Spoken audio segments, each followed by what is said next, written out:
Dalam Bapa dan Putra dan Kudus, amin. Terima kasih Tuhan atas hari ini, di mana kami merayakan Maria Guadalupe, Lupita dipanggilnya. Dan kami bersyukur bahwa Maria diberikan Tuhan kepada kami dengan menunjukkan mujizat cinta kasih Allah kepada kita semua, Semoga Bunda Maria yang menampakkan mujizat Allah sungguh menguatkan kita untuk memohon pertolongan dari Bunda Maria. Terpujilah namamu kini dan sepanjang masa. Amin. Para saudara, saya ingin mengajak Anda untuk merenungkan sekali lagi tentang Bunda Maria. Ada satu kalimat yang bagi saya sangat menyentuh. Kita tidak pernah habis bicara tentang ibu kita, tentang Bunda Maria. Ibu kita di surga dan ibu kita di dunia. Sebagaimana kita menceritakan ibu kita, maka kita juga menceritakan ibu Yesus, ibu gereja, ibu dunia. Nah, Bunda Maria menampakkan diri kepada Juan Diego, ya, seorang Indian yang menjadi Katolik. Pada suatu hari dia pergi ke gereja dan untuk mendapatkan katekese, ya, dan ekaristi. Dalam perjalanan itu dia bertemu dengan seorang wanita cantik yang meminta kepadanya untuk bicara kepada uskup, yang uskup Spanyol ini mendirikan sebuah basilika di sebuah bukit Tepeyac dekat situ. Tapi Juan Diego mengatakan, siapalah saya ini, ya, orang Indian lagi, orang yang kecil yang tidak berharga. Tapi kemudian pada penampakan kedua, kemudian dia tetap datang kepada uskup untuk mendirikan sebuah basilika. Tapi uskup tidak percaya dan tidak yakin bahwa itu sungguh-sungguh permintaan Bunda Maria. Tapi uskup ini juga tidak menutup kemungkinan.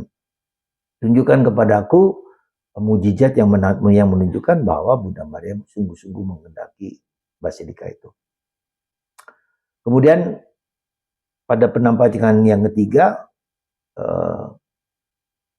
si Diego ini ingin melarikan diri, nggak mau tugas itu dikatakan karena siapalah dia. Tapi Bunda Maria mengajak lagi, lalu meminta dia untuk pergi ke sebuah bukit Tepeyac di sana, di mana dia membawa seperti telma, seperti kain yang diletakkan di leher.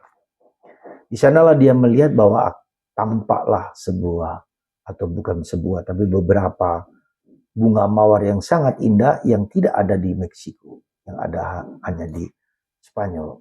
Kemudian bunga mawar itu diletakkan di Tepeyac, di telma itu, kain itu, lalu diikatnya, lalu dibawanya digotong, lalu dipersembahkan, ditunjukkan kepada uskup, ya, akan bunga mawar itu.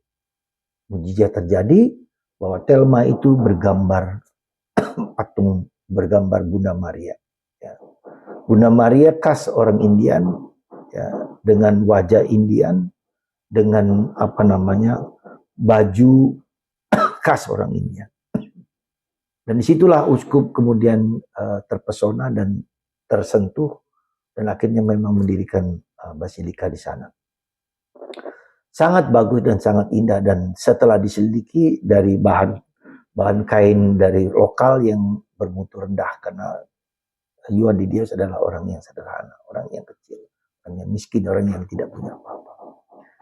Itulah, ya, penampakan Bunda Maria kepada Juan de Diego ini yang menjadi yang membuat orang-orang Amerika Latin yang pada waktu itu tidak beragama, orang Indian, ya, yang masih mengorbankan manusia dan segala macam. Ya, kita tahu pada zaman itu. Disitulah kemudian Amerika Latin menjadi Katolik. Sampai sekarang kurang lebih ada 90% di negara Amerika Latin adalah beragama Katolik. Bunda Maria, pewarta sabda bagi kita semua. Dialah yang mengawali suatu karya kebaikan bagi manusia. Maria, ibu kita. Dan Maria adalah pelindung para pewarta, pelindung ibu kita. Dia Maria Guadalupe itu mengandung. Jadi mengandung Yesus, mengandung umat manusia. Maka mari saudaraku terkasih, Sekali lagi, jangan menolak Tuhan. Ya, Bunda Maria akan membawa kita kepada Yesus. Yakinlah, per Mariam ad Yesus. Sekali lagi, segala sesuatu tidak terselesaikan lewat Bunda Maria. Bunda Maria adalah ibu kita yang membantu kita menyelesaikan segala keruwetan hidup kita. Pasti dia akan menolong, mengerti, dan memahami kita sebagai ibu. Semoga Tuhan memberkati Anda dan memberkati kita semua. Dan Maria Guadalupe Lupita itulah yang akan membantu kita juga dalam kehidupan kita. Semoga Tuhan memberkati Anda lewat Bunda Maria yang selalu sayang kepada kita semua. Bapa, Putra, dan Roh Kudus. Amin.